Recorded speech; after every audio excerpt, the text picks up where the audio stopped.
white tears, particularly male white tears. Really white tears in general, because that's what Karens are, right?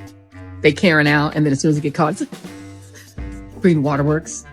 My show had value, and that, I'm sorry, that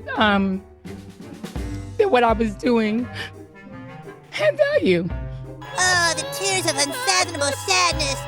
Yummy. I'm sorry, but nothing she did with her political commentary actually provided any real value to any voters, as her whole show was just pushing propaganda for the establishment. The thing about it is, it's funny until he actually wiretaps a member of Congress, right? I mean, you had the D.C., the U.S. attorney from D.C. literally threaten Chuck Schumer over something he said a few years ago about how, you're going to feel the wrath of the American people. It's like, oh, that sounds like a threat. Anyone who says any criticism of the Doge kids, he could literally have your house raided. And I mean, this is the threat that Republicans and Democrats are now living under. Basically, we on this side of the TV screen have said all we can. We've laid out the stakes in this crucial election, where one side stands for freedom while the other meets the textbook definition of fascism, namely a far-right dictatorial regime like Hitler's Germany or Franco's Spain or Mussolini's Italy, but also white-ruled South Africa. Trying to convince her audience Kamala's campaign was flawless. I mean, this really was an historic, flawlessly run campaign. She had Queen Latifah never endorses anyone. She came out and endorsed. She had every prominent celebrity voice. She had the Taylor Swift, she had the Swifties, she had the Beehive. Like, you could not have run a better campaign. And basically just racism. In America, there's a thing about both white vigilantism and white tears, particularly male white tears. Really white tears in general, because that's what Karens are, right? They Karen out, and then as soon as they get caught, it's green waterworks.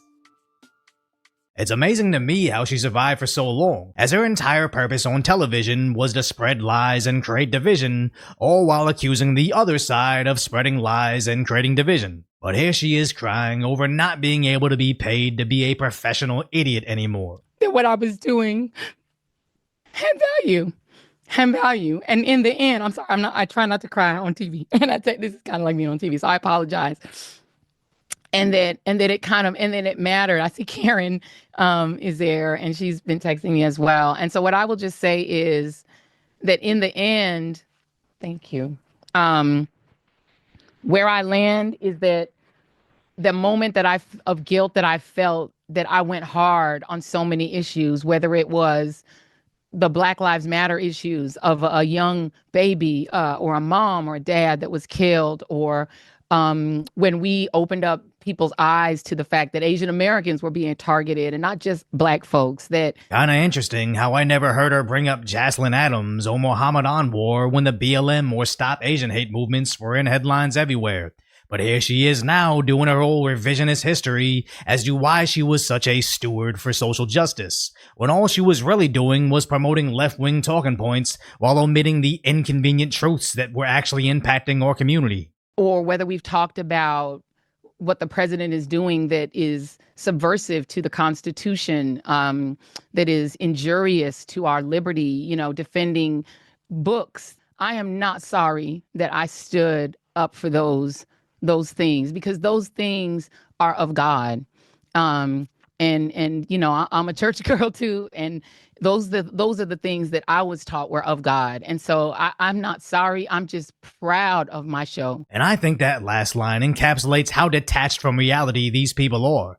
You got fired for being terrible at your job and failing at basically your only objective on MSNBC, which was defeating Donald Trump, as he's now more popular and powerful than ever. But somehow she's walking away from a legacy of being fired over her failures and still wants to sign off with, "I'm proud of that." That's just loser mentality, aka she lost in historic fashion, but she still ran a flawless campaign. But what's interesting is how Outkick's Clay Travis points out how ultra-left TV commentators like Joy Reid, Don Lemon and Jim Acosta got million-dollar contracts to be on TV, but never developed an actual fan base, where they were broadcast into millions of people's homes every night, and somehow were never able to establish a connection with them. As Don Lemon now has over 500,000 subscribers on YouTube, but barely gets in the tens of thousands of views on his videos. Jim Acosta broke off to his own Substack with nearly 250,000 followers, but can't even break 2,000 likes per post.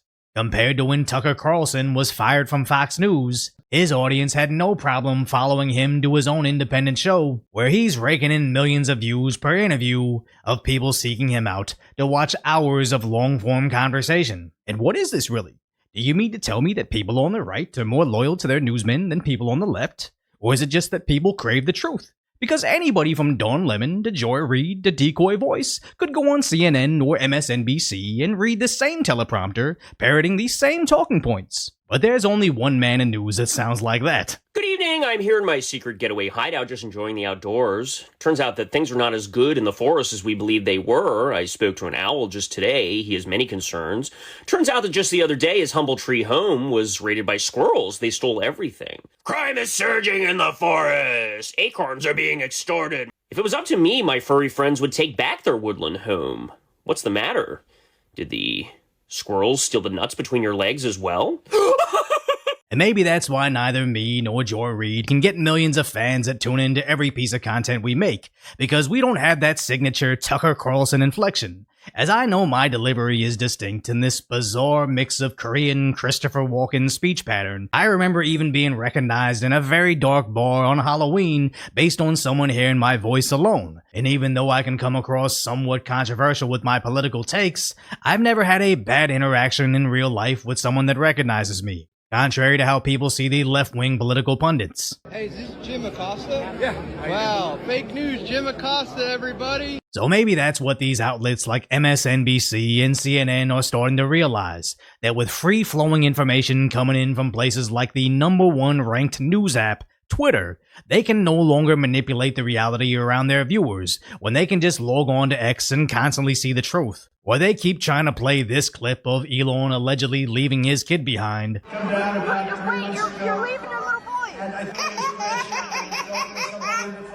When in actuality, it's just yet another carefully clipped hoax.